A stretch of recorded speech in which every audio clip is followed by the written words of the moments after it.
Salam dari HKBP Kernolong, HKBP tertua di Pulau Jawa. Bapak Ibu Saudara yang terkasih, sebelum kita memasuki peraduan malam, mari kita mendengar firman Tuhan, kita berdoa. Allah Bapa Surgawi, kami bersyukur Tuhan memberkati dan memelihara hidup kami hingga pada saat ini. Kami mau bersekutu dengan Engkau mendengarkan firman-Mu, berkatilah kami. Dalam nama Tuhan Yesus kami berdoa. Amin. Firman Tuhan yang menjadi renungan kita dari 1 Korintus 7 ayat 1 hingga 16, ayat pembimbing renungan ayat 3. Begini firman Tuhan. Hendaklah suami memenuhi kewajibannya terhadap istrinya, demikian pula istri terhadap suaminya. Demikian firman Tuhan. Kewajiban sebagai suami dan istri.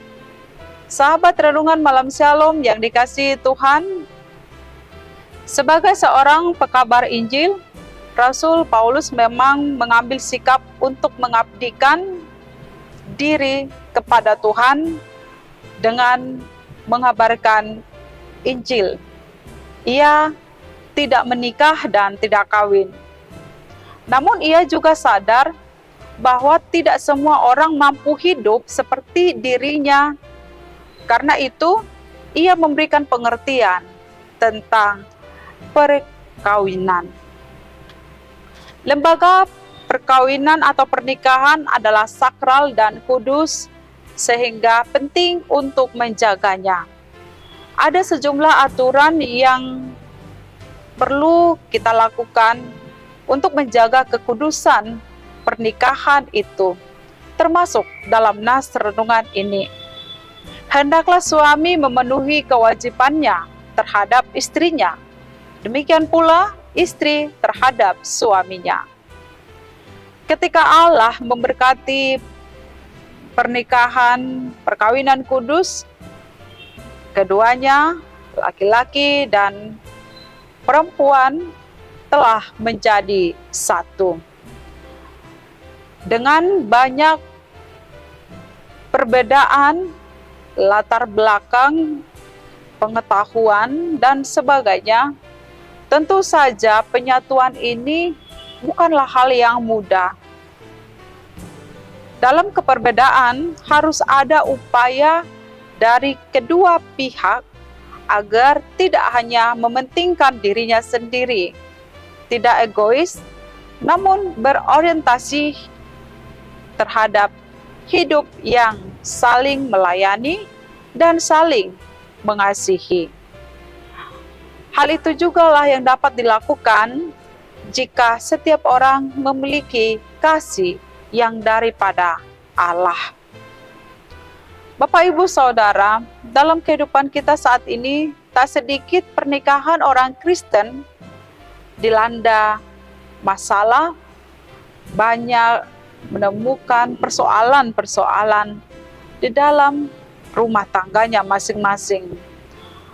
Masalah yang muncul biasanya mengenai rasa ketidakpuasan dalam relasi antara suami maupun istri, merasa tidak cocok lagi dan sebagainya.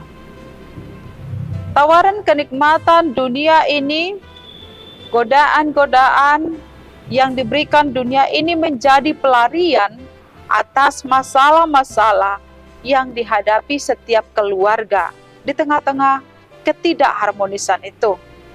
Akibatnya, makna pernikahan atau perkawinan menjadi kabur. Tujuan awal pernikahan pun mulai luntur bahkan hilang. Bagaimana dengan kita, Bapak Ibu Saudara?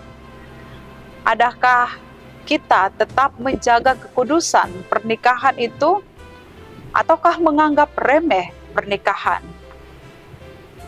Mari kita menjaga kekudusan pernikahan, hidup sebagai pasangan yang memiliki cinta kasih yang dari Kristus, hidup sebagai pasangan suami istri yang saling memenuhi kewajibannya, tidak hanya mementingkan diri sendiri, tetapi memikirkan dan mengutamakan kepentingan bersama.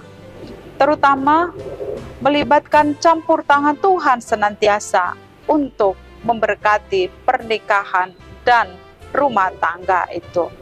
Amin, mari kita berdoa. Terima kasih Tuhan yang mengingatkan setiap keluarga pasangan suami istri untuk tetap menjaga kekudusan pernikahan. Biarlah Tuhan Engkau hadir memenuhi keluarga mereka dengan kasih-Mu, sehingga kasih boleh dinyatakan dalam keluarganya masing-masing. Malam ini Tuhan, kami hendak istirahat membaringkan diri di tempat tidur, sertailah kami. Dalam nama Tuhan Yesus kami berdoa, anugerah Tuhan Yesus Kristus, kasih setia Allah Bapa, dan persekutuan dengan Roh Kudus menyertai kita sekarang, sampai selama-lamanya. Amin.